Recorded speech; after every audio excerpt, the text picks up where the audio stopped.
Hello, everyone. Welcome to Let's Talk with Shakita. This evening, we would like to talk to you about healthy families and what it consists of. If you will, get out your tea, glasses, and take a sip with me on tonight. So let's sip, let's talk. Let's talk about healthy families. Let's talk about what it all consists of, and let us dialogue with each other. If you would just go to your comments, send in your requests, whatever you might want to talk about or hear discussed in other upcoming episodes. Also, put those into your discussion box as well.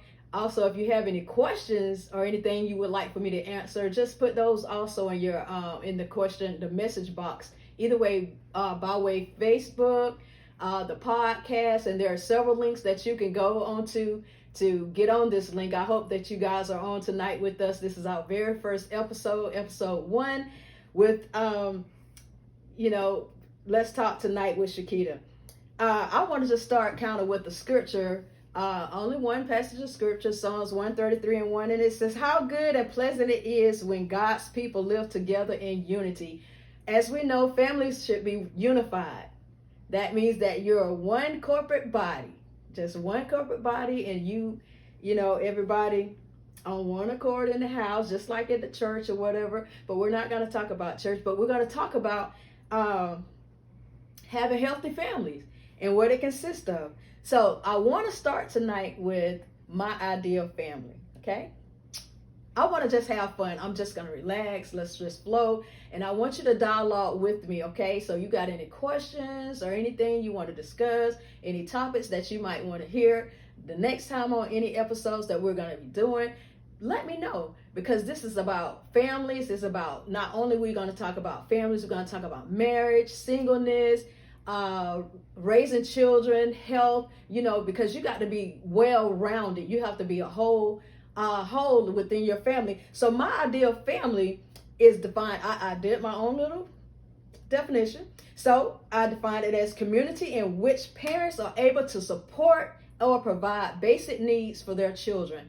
So as you know, I'm a mother, I'm a wife, I have 3 children, and then we have a little joyful grandson, which brought a lot of joy to this family. So that's the dynamics of my household, my family that I have.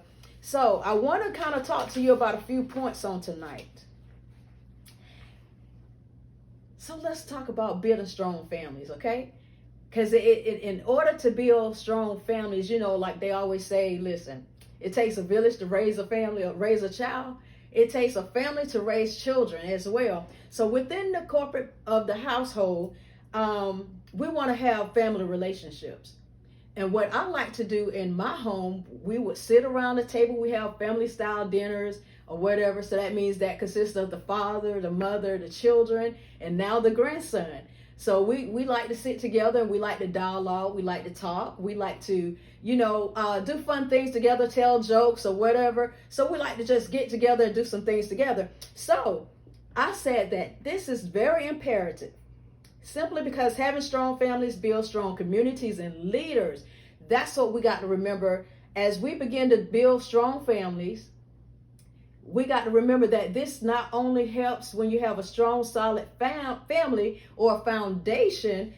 That means that within that household, you're building leaders as well. You're building up children who can go out into your community or your society to be productive, to do things that sometimes other households might not have, just because they might not have that family structure. Not saying that single people can't raise good children, because there are a lot of single people who are raising strong children, and they're doing a good job, But tonight we're talking about building strong families within a married household. So I want us to understand that in our society, society has come to a point where there's a lack of homes, where there's a lack of people, having the husband and wife dynamic within the home. So there's a lot of different things that takes place when there's no father in the home. So as we know, that statistics shows that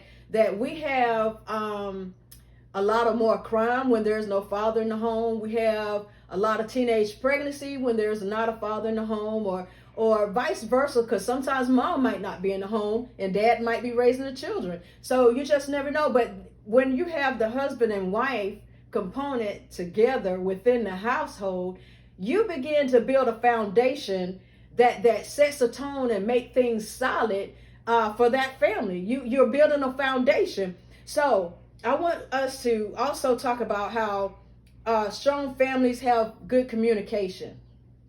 As we know, communication is very key, right? It's very key. So what you have to do, you got to communicate. You got to, like, I like to say, okay, I'm gonna stay inside the business of my children. So look, let's talk. So that's what I tell my children. Let's talk. Let's talk about this thing. How was school today? What do you think about how you're doing in your classes? Or how are your teachers treating you? How are your peers treating you? How was your ride to school? Or how was your ride back home from school? So you want to have that communication going and flowing with your children, because the more you dialogue with your children, the more they'll respect you more, the more they'll see that you really care for them and you care about their day. You care about the things that's going on in their lives. So you're showing them love. You're showing them how to communicate when you have that opportunity to just speak to them. You might have talked to them about social media. What do they think about social media? They will tell you what they think about social media, or when your husband get home, you might say, hey, honey, how was your day? Whatever. And he would tell you or whatever, or he might ask you, how was your day at work, or whatever the case may be. But when you get the family component together and everybody's sitting and having a fine dining moment, we can go around to each side of the table and say, how was your day? How was your day? Let them talk about the things that matters to them. Let them talk about the things that has their interest, So we want to build strong families by allowing them to learn to communicate. Husband and wife have to communicate. If husband and wife doesn't communicate, then the marriage is like not working, right? So you have to communicate within your marriage. You have to communicate with your children. And guess what? When you're not in your home communicating, guess who else you need to communicate with? You need to communicate with those outside of your home, right? So there's a saying that says, charity start at home, then spread abroad, right? Okay, so listen. If I'm at home and I'm not communicating, I don't know how to communicate or whatever, and then I go outside of my door, how would I communicate? I'm not practicing communication. I'm not, trying to converse with anybody. So I'm just like, okay, a loner. I'm by myself or whatever. We don't want that. We want you to be able to go and learn how to communicate. So just learn that component at home. Start at home communicating with your children. Start at home, learn how to communicate with your spouse. Being on the same sheet of music. Just play the same kind of saxophone or something. I mean, just dialogue with one another. In order to build strong families, you got to have strong relationships. You got to know how to listen actively to each other, because that's very important. And it's very important that you come together and learn how to just sit down and take a sip and just talk, just chat. Because sometimes all it takes is a little coffee, maybe a couple of teas or whatever, take a couple of drives, or whatever it takes for you to build that strong relationship, and allow them to speak, allow them to talk. You got to talk, they got to talk, somebody has to listen. So let everybody, learn to listen, and let everybody just speak during their turn or whatever. But you got to understand that within this strong family, it's all about the family. It's all about family structure. When you have that basic family structure, then you can look towards your family thriving. You can look towards the happiness of your family. You can look to the goals that you have set within your family. You can look forward to, just the different things that's going on around you, because you can share those things as families. So what we want to also do, let's use I as a message, okay? So instead of you using I as a message, we want to talk about you. Okay, so what do you think about something? Tell me how do you view this? What do you think about this? So we don't want our conversations always to be about I when we're talking. So we all need help in that area, because at times we're going to say I, right? We're going to say I. We're going to say, okay, listen, I had to do this. I had to do that. Or I, whatever. But listen, always remember to also include the other person. When you're making choices, when you're making decisions, just always remember that your choices and your decisions have repercussions to your family. So whether if it's good decisions or choices that you're making to build up your family, those good choices are going to benefit the family. They're going to help the family. They're going to assist the family, and they will see the fruits of those good choices and decisions that you have made as a couple or even as a family. Because I like to set goals. I don't know about you. Do you like to set goals? I do. Because listen, when you set goals, that means that you're prioritizing things the way you want them to go. Whether it's within that same day, or whether it's in that same week, or whether it's in that month, or for even a whole year, you need to come up with some type of goals that you can come up with that includes your family. Of course, you're going to have some goals that consist of, you might have individual goals too, but guess what? Your spouse will help back those things up, because you're going to still work together on those common goals or whatever. So you're going to build that up where you both can support one another in your goals. Just as our children, they're in sports. So our son plays football. Our daughter, she's gonna run track or whatever. So what we do, we set goals. We put up we get them to exercise, we get them to run, we get them to do whatever it is that they're doing. We set goals for them to meet those goals so they can be good at what they're doing. We support them by going to their games. We support them by making sure we pray for them before they go to the games or whatever. We make sure we're there actually at the vicinity that they're performing at. So we're showing them love. We're showing them that, here, look, I support you. I want to be there for you. And I want you to know, no matter whether you come in first place or last place, I'm still proud of you. Your children have to know that you're proud of them no matter what place they come in. As long as they give their best, you just be proud. I'm talking about just dance or whatever. Yeah, you did good. Don't give up. Maybe next time you'll come, it'll be better. Keep pushing them to greatness. That's what you have to do. Even in your family, even in your marriage, you have to push each other to greatness. Even in your marriage, you have to be honest and truthful, to one another. So that builds that strong marriage. That builds that foundation within the marriage. If you're doing that as a couple, those things will trickle down to your children, because you're as a husband and wife, you're teaching your children how to communicate with one another. You're teaching them about how marriage is supposed to go. So when they get married, they'll kind of model themselves after your marriage, So if it's a good marriage, they definitely want what you have. They definitely want to make sure that it's going to flow, and they're going to come for advice or whatever, so you want to support them in everything that they do, as so the husband and wife want to support each other in whatever they do. So we want to also remember to always encourage all family members to share their thoughts and their feelings. You need to do that, because when you encourage all family members, and I'm talking about everybody that's consistent, that's made up in your household, you want to include them.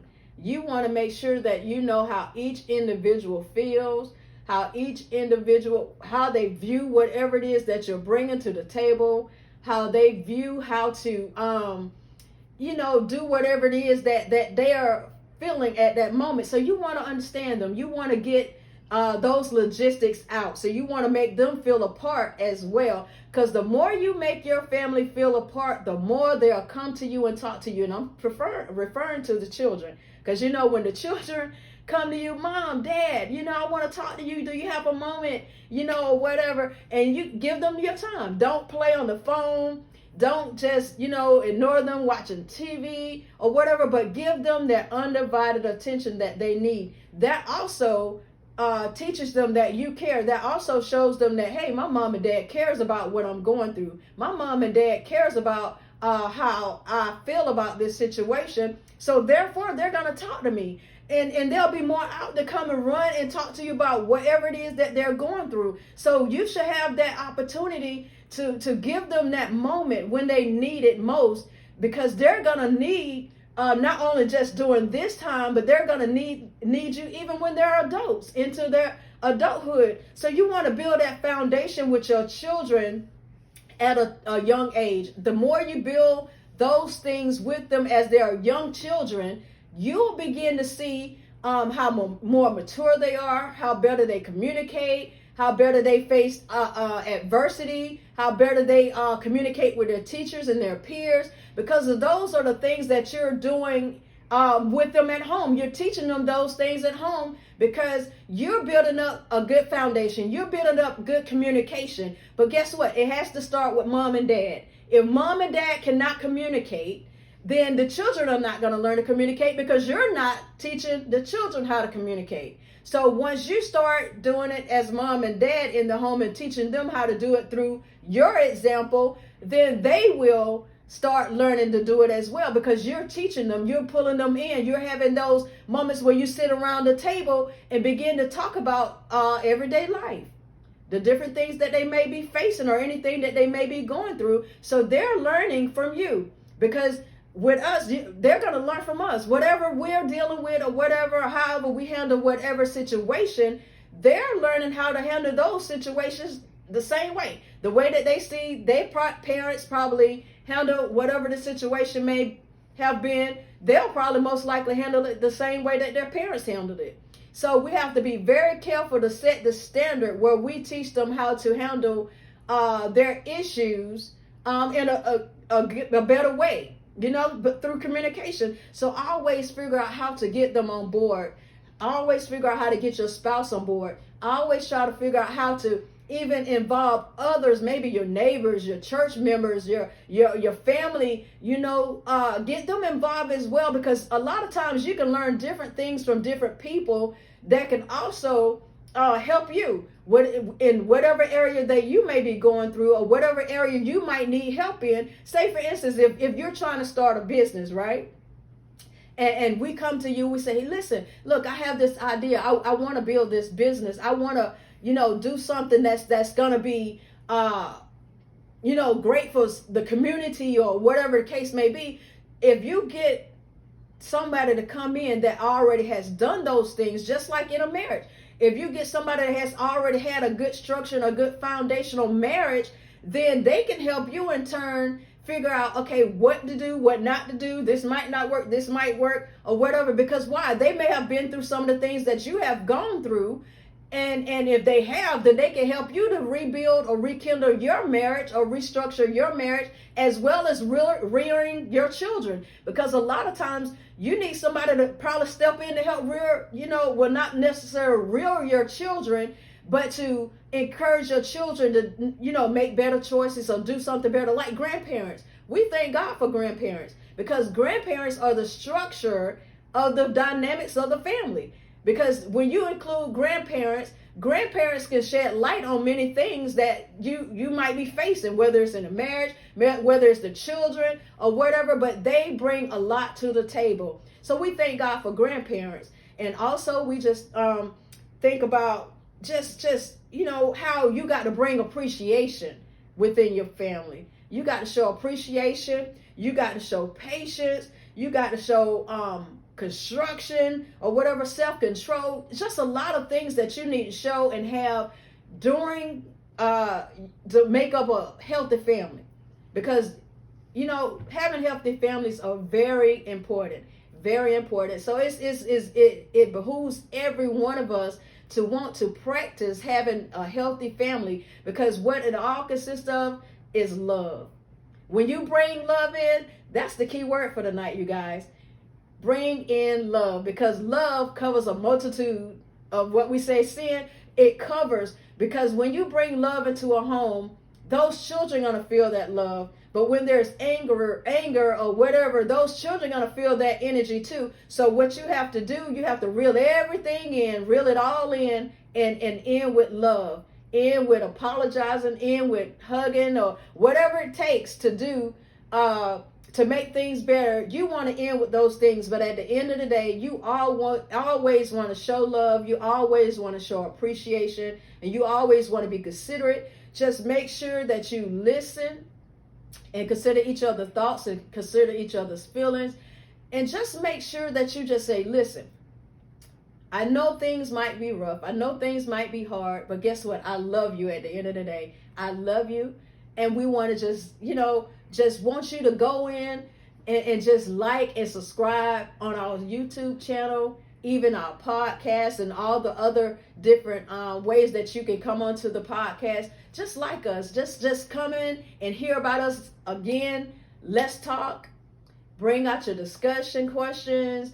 Bring out your, you might have comments or whatever. I want to hear from you. I want to hear what you have to say about this first segment, things that we might work on or whatever. But I also want you to send in some of your topics that you might want to hear for the next episode, because we're going to continue to talk about families. We're going to continue to talk about marriage. Well, we're going to talk about specifically marriage, specifically being single, specifically about rearing children, specifically about mental health. And also we're going to talk about, just different things. We want to know what topics that you would like to hear about. So I want to bring those things to the table as we continue to sip without tea. So ladies, put your pinky up. So we want to just thank you once again for tuning in with us on tonight for our very first episode. Yay! We are excited about our first episode. So you guys just continue to tune in with us, because we're coming back.